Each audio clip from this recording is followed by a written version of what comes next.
Bonjour à tous, bienvenue aux derniers abonnés. Alors, je vais faire une vidéo assez spontanée, assez sérieuse également, pour répondre à la question comment faire un syndicat pour youtubeurs, notamment youtubeurs francophones.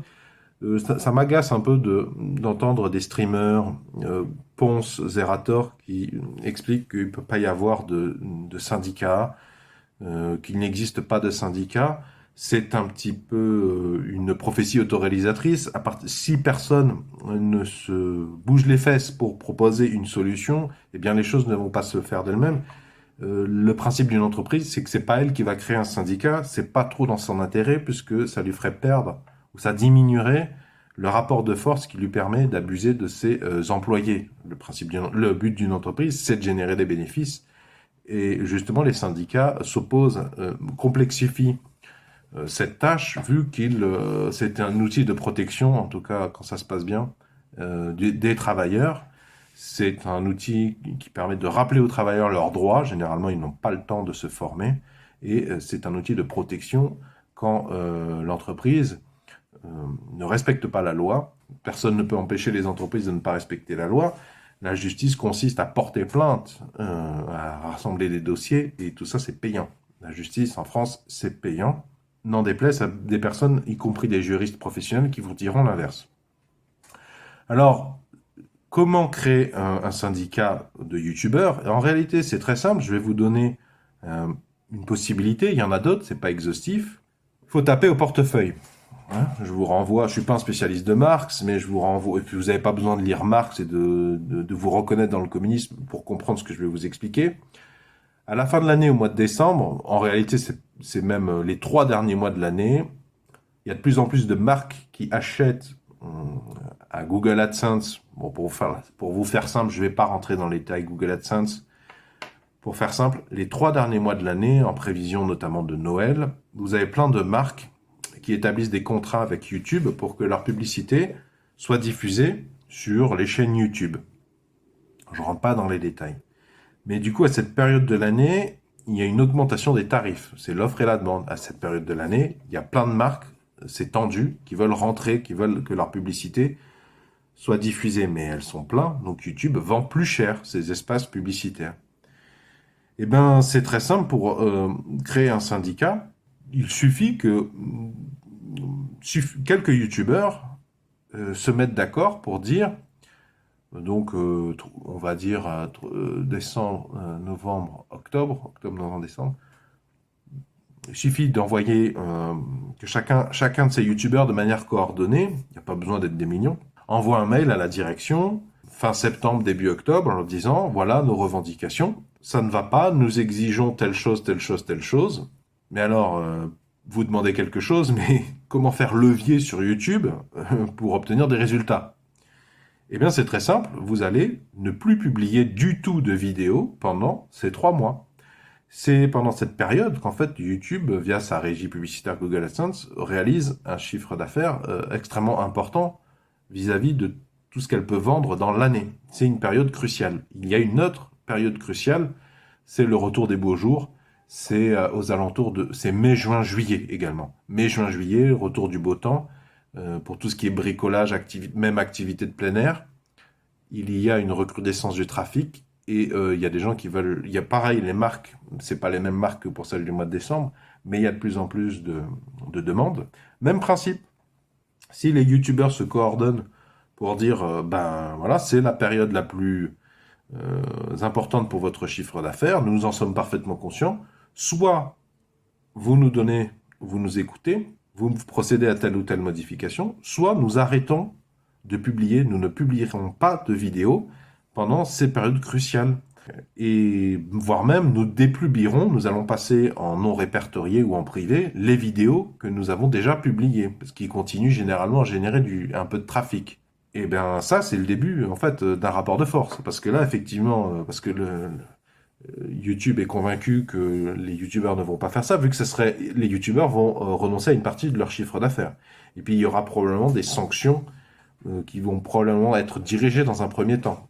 Si YouTube a l'impression qu'il y a telle ou telle personne qui sont des meneurs, elle va probablement essayer de les cibler en désactivant leur monétisation ou les services de manière particulièrement ciblée. Mais ça ne sera que reculer pour mieux sauter.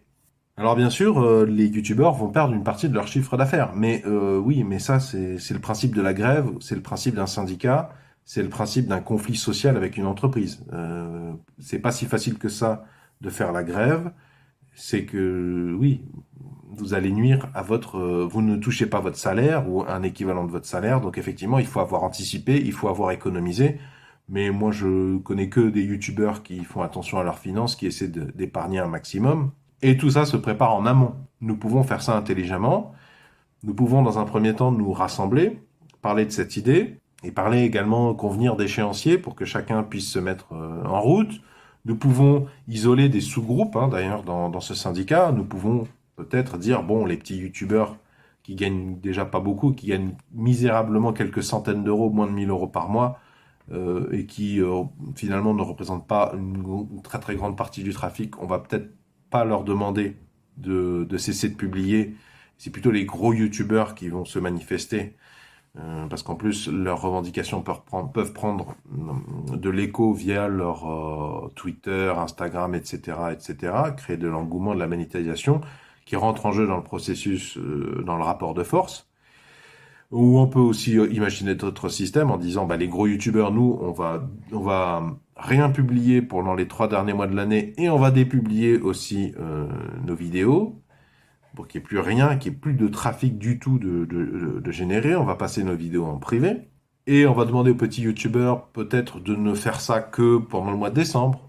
Il y a même moyen de finalement gagner plus d'argent. Il y a moyen, parce que sur YouTube, vous pouvez programmer des publications. Donc, nous pouvons nous coordonner de manière à ce que les vidéos que vous publiez, même les petits créateurs que vous créez, vous décalez leur publication. Ce qui permet effectivement de faire cette grève, ce rapport de force sociale, pour montrer à YouTube, déjà nous existons et nous ne sommes pas aussi inoffensifs que vous le pensez. Vous devriez nous écouter, vous devriez être plus transparent, notamment sur le pourcentage que vous nous donnez réellement, ou notamment les organismes indépendants, qui seraient indépendants, ou qui ne seraient pas indépendants, qui contrôlent justement ce que vous faites, financièrement parlant. Vous ne vous soumettez pas suffisamment bien aux droits des pays, le droit à la parodie, le droit à la citation. Vous faites justice vous-même en déréférençant ou en démonétisant telle ou telle chaîne YouTube alors qu'il n'y a pas eu encore de décision de justice. Dès qu'il y a des mots qui vous arrangent pas, vous déréférencez et en plus vous ne l'assumez pas parce que vous ne le dites pas. Par exemple, les sujets rapport à la sécurité, à la prévention des crimes commis sur les enfants, par exemple. Donc voilà, pour mettre en place cette idée, tout simplement, vous n'avez pas besoin de moi, vous n'avez absolument pas besoin de moi, vu que c'est plutôt une masse critique qu'il faut atteindre. C'est plutôt un projet collaboratif, collectif, mais ça m'agace d'entendre des gens qui disent non, mais c'est pas possible de faire de syndicats sur YouTube ou sur Twitch. C'est le même principe, hein. Pour Twitch, c'est pareil, cette saisonnalité des chiffres d'affaires, elle existe. Donc envoyez cette vidéo à Ponce, s'il vous plaît. Et entre guillemets, ça marche aussi sur Amazon. Parce que les youtubeurs, dans leur description, mettent des liens affiliés sur Amazon. Et sur Amazon, pareil. C'est les 3 derniers mois de décembre et mai, juin, juillet qui sont les plus rentables. Et du coup, si vous ne publiez pas de vidéos, Amazon compte bien tous les ans. Amazon compte en juin, juillet, août et octobre, novembre, décembre sur les vidéos des youtubeurs qui contiennent dans la description des liens affiliés pour faire son chiffre d'affaires.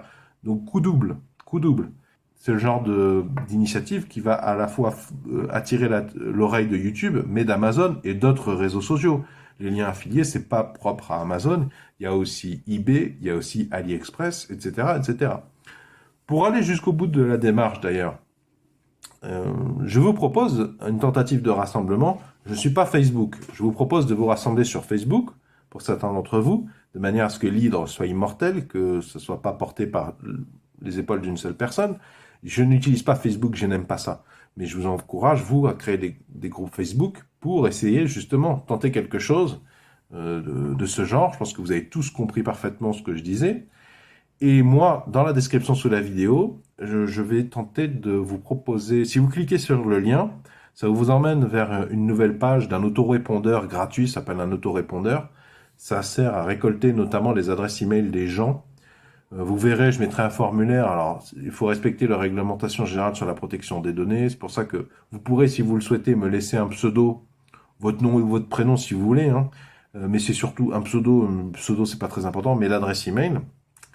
L'idée, ça serait, ben, si moi je collecte une adresse email, et si on est suffisamment, eh ben, on peut peut-être faire quelque chose de cette adresse email, c'est-à-dire à terme, ben, écoutez, la fin de l'année arrive. Pour vous coordonner, je vous propose là de cesser de publier, de ne pas publier une seule vidéo pendant 3 mois. Je vous disais, je suis pas très Facebook, mais je peux envoyer des emails, je peux en collecter. J'ai un autorépondeur qui est gratuit. Je vous mets l'autorépondeur dans la description sous la vidéo. Vous pouvez vous désinscrire de cette liste email. En fait, c'est une liste email. Vous pouvez vous désinscrire n'importe quand. C'est un service que vous connaissez, que vous avez déjà vu 1000 fois. À chaque mail que je vous envoie, il y a le lien pour se désinscrire. Et moi, manuellement, derrière, tous les mois, je vérifie que les gens qui se sont désinscrits, je coche pour que l'adresse email soit supprimée, que ça soit plus présent sur l'autorépondeur que j'utilise comme un intermédiaire. Je stocke pas ces adresses email sur mon ordinateur pour des raisons de sécurité particulièrement évidentes, il me semble. Donc si ça vous intéresse de vous rassembler, ben, je vous invite à œuvrer avec vos outils et vos réseaux sociaux préférés, Twitter notamment. Moi, je connais pas bien Twitter. Moi, je peux vous proposer cette liste email et je vous enverrai que des emails relatifs à cette question, hein. Je vais pas vous envoyer des emails relatifs à des offres commerciales. De toute façon, vous verrez, si vous cliquez sur le lien, ça vous emmènera vers une nouvelle page où vous devrez cocher une case. La case est importante, ça permet de démontrer que vous avez bien compris que vous souscriviez à une liste email. Et c'est bien précisé, il y a une thématique, par écrit. C'est pas pour vous balancer des offres commerciales tous les mois. C'est pour discuter du sujet, essayer de proposer, de se coordonner. Si vous avez trouvé la suggestion intéressante, pouvez-vous mettre un pouce vers le haut, s'il vous plaît, pouvez-vous mettre un j'aime. Si vous voulez davantage de conseils professionnels, d'ordre professionnel sur tout ce qui tourne autour de YouTube, eh bien, je vous invite à cliquer sur le rond qui va s'afficher ici dans quelques instants, au motif que ça vous abonne gratuitement à la présente chaîne YouTube. Quant au rectangle, si vous cliquez dessus, ça vous emmènera vers tous mes épisodes de la thématique comment gagner de l'argent sur YouTube. Si vous voulez vous former, plutôt que de payer une formation pas ouf à plusieurs centaines d'euros, voilà, c'est gratuit, ça prend un peu de temps, il y a un peu de publicité. Vous pouvez regarder une vidéo par jour, ça vous permet de vous former.